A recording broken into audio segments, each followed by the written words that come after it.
नमस्कार, आप देख रहे हैं सी न्यूज भारत और मैं हूं आपके साथ ज्योति अरोड़ा। बरेली के बहेड़ी पहुंचे भारतीय किसान यूनियन के राष्ट्रीय प्रवक्ता राकेश टिकैत। बहेड़ी पहुंचने पर किसानों ने राकेश टिकैत का जोरदार स्वागत किया। वहीं राकेश टिकैत ने कहा कि तीनों कृषि कानूनों के खिलाफ और तेज आंदोलन करेंगे।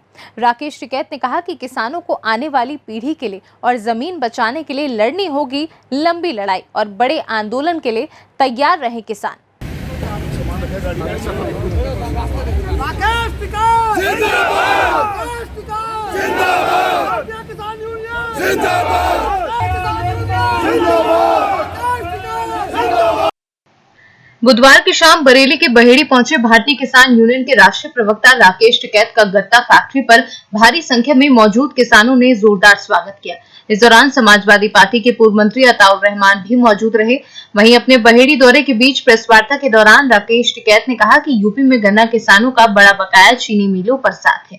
वहीं उत्तर प्रदेश में बिजली भी सबसे ज्यादा महंगी है। उन्होंने कहा कि 5 सितंबर को मुजफ्फरनगर में हमारी बड़ी पंचायत होने जा रही है, जिसमें आगे की रणनीति तय की जाएगी।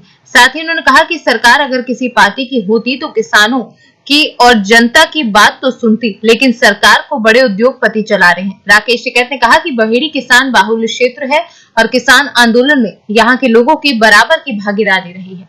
उन्होंने कहा कि आने वाली पीढ़ी के लिए और जमीन बचाने के लिए आंदोलन करना होगा। आजादी की लड़ाई 90 वर्ष चली थी, ये लड़ाई भी लंबी चलेगी और इसके लिए हम सबको तैयार रहना होगा। बहेड़ी आए हैं, दौरे की खास क्या वजह है और किसान आंदोलन की भी क्या स्थिति है, थोड़ा विस्तार। अब तो पूरे देश में हम जाएंगे, मीटिंगें करेंगे, लोगों को जागरूक करेंगे, सरकारों की क्या क्या नीति रही है। और खास करके अगर उत्तर प्रदेश की हम बात करें, जहाँ पे आए, ये उत्तर प्रदेश का हिस्सा है।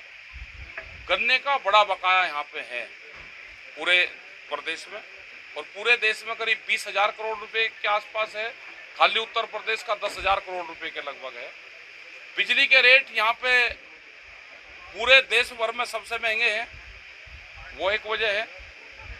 यहाँ पे खरीद नहीं होती, एमएसपी पे खरीद नहीं यहाँ पे हो रही, वो एक बड़ा इशू है। ये सारे के सारे इशू यहाँ पे रहेंगे। आलू के किसान पूरा बर्बाद होगा, जो पूरा ये बुलंदशहर और अलीगढ़ वाली पूरी बेल्ट है, सबसे ज़्यादा लोग आलू का किसान आत्महत्या कर रहा। तो ये सारे इशू रहेंगे। इस इशू के लिए यहाँ पे और पूरे देश भर में हमको जाना पड़ता है। आम जनता को सबको पता है कि जो कह रही है वो करना ही नहीं। जो इन्होंने घोषणा पत्र में कहा था कि स्वामीनाथन कमेटी की रिपोर्ट को हम लागू करेंगे, वो लागू नहीं करी। तो उससे जिस तरह से यहाँ पे एमएसपी की बात चल रही, 3 कानून की बात चल रही, वो सरकार नहीं कर पा रही। 15 लाख रुपए की भी बात करी थी, जो नौजवान पूरा एक तरफा सरकारों के साथ में गया, तो उसकी भी बात उन्होंने करी। वहाँ पे है कुछ नहीं, क्योंकि सरकार अगर किसी पार्टी की होती तो वह जरूर बातचीत कर लेती, क्योंकि सरकारें तो पार्टी की बनती हैं तो बात करती है। एक दिन में नहीं, 2 दिन में करती हैं। 8 महीने से लोकतांत्रिक देश में किसान शांतिपूर्ण तरीके से धरने पर बैठे हैं और आप उनसे बातचीत नहीं करोगे, ये तो नहीं होगा। कोई समय सीमा नहीं है। 5 सितंबर कि हमारी मीटिंग है मुजफ्फरनगर में, करेंगे उसको, एक बड़ी पंचायत करेंगे और आगे का पूर्ण रूप से निर्णय हम उस पंचायत में लेंगे। वह संयुक्त मोर्चे की मीटिंग होगी और उसमें पंजाब, हरियाणा, उत्तराखंड, उत्तर प्रदेश, इन जगह से वहाँ पर लोग आएंगे, अपनी सलाह मशवरा करेंगे। सरकार के पास में भी अभी करीब 40-50 दिन का टाइम है। आने वाले आगे क्या ये लड़ाई और तेज होगी? आप क्या? हाँ, तेज होगी। मदद मिलेगी इस क्षेत्र का किसान? हाँ, जुड़ेगा इस क्षेत्र का किसान, जोड़ेंगे इस क्षेत्र के किसान को। यहाँ का तो जुड़ रहा है किसान, ट्रैक्टर से जाता है, बड़े मोर्चे तोड़ता है। ट्रैक्टर पे बम्पर चाहिए बड़े, अब ट्रैक्टर पे बम्पर, बड़ा ट्रैक्टर, आगे बम्पर मजबूत चाहिए उस पर। मैसेज ये है कि भाई आंदोलन होगा देश में। आज़ादी की लड़ाई 90 वर्ष चली, तो ये लड़ाई लंबी चलेगी। इसके लिए तैयार रहें, आने वाली पीढ़ी के लिए तैयार रहें। अपनी जमीन बचानी है तो तैयार रहें, संघर्ष होगा। सबका साथ सबका विकास का वादा किया था गवर्नमेंट ने, कितना विकास हो पाएगा? कुछ नहीं हो आ रहा है। यहाँ तो देश तो गरीब हो गया। कुछ जीएसटी में चले गए, कुछ नोटबंदी में चले गए। अब जमीनों पे किसान की नजरें हैं। अनाज कोठियों में बंद होगा, रोटी तिजोरी में बंद होगी।